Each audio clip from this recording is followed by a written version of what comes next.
käes on annatagi Ago Pärnus. Isiklik rekord 5.35.14 on küll selgelt kõige nõrgem, aga tema sooritus poolfinaalis oli Raplas sel hooajal väga stabiilne, ujunud ikka sinna 3 minuti kanti. Isiklik rekordki 3.00.00.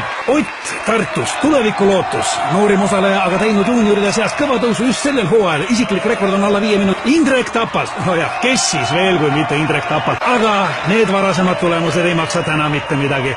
Rahvas elab omas rohkem kui elu. Võistlejate traditsioonilised stardieelsed rituaalid ja nüüd rahvas hoiab hinge kinni. Saal hoiab hinge kinni. Kogu rahvas hoiab hinge kinni. Stardisignaal on antud. Alanud on võistluse esimene etapp, mis kuulub selle ala juurde, Eesti ujumise juurde. Ära tuleb juua pool liitrit viina. Stiilipunkte siin koguda ei ole vaja. Tähtis on tempo ja ennekõike muidugi mahud ja veel kord mahud. Ott, muide, kui huvitav fakt, väljaspool seda kuninglikku ala Eesti ujumist on tegu täis karsklasega. Ütlesin küll, et stiilipunktid siin ei loe, aga soliidsust säilitades ka sellel raskel hetkel näete Märti. Ja siin, millises tempos liigub Ago. Happukurk, ainus lubatud abivahend. Kohtunikud on sellega hoolega üle vaadanud, et sinna ei oleks pistetud midagi. Seerida stardiasend ja see on võistluse üks raskemaid momente. Võiks öelda, see ongi kogu jõukatsumise üks võtmehetki.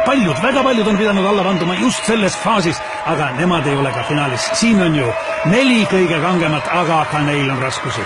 Kus on pukk? Kuhu minna? Ei ole kätes seda jõudu, ei ole jalgadeski. Aga tuleb minna.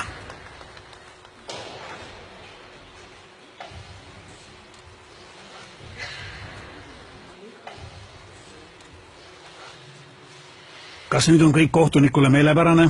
Kas võistlejad on stardiasendi kätte saanud? Jah. Kõlas vahestardisignaal. Väike hetk peataolekut, aga juba favoriit kogub ennast ja asub teele võidu suunas. Ago samal ajal stardipukilt lahkumata on mees põrandal ja see jäi tema viimaseks stardiks. Võistlus aga kestab. Märt kokkupuutel veega uppus tema, võib-olla isegi enne. Indrek, suurmeister, on startinud väga võimsalt, tõsi küll, suund ei ole päris see, mis ta olema peaks, aga see ei kahanda tema soorituse väärtust, soorituses ära. Taamal on näha, et üllatuslikult on rajal veel Ott Tartust, kes ujub koera, aga kuidas? Samal ajal publik elab kaasa ja mida me näeme?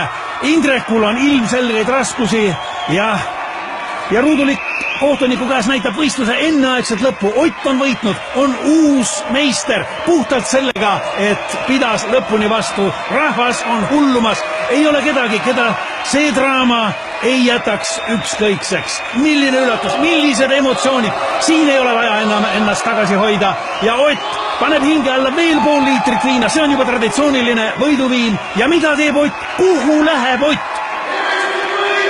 Veel võimas ja uue meistri vääriline võidukarje. Milline ootamatu pööre tänastes sündmustes. Ott tormab välja, külma kätte, lumme, ei, autosse. No kuhu nüüd Ott, kuhu ometi?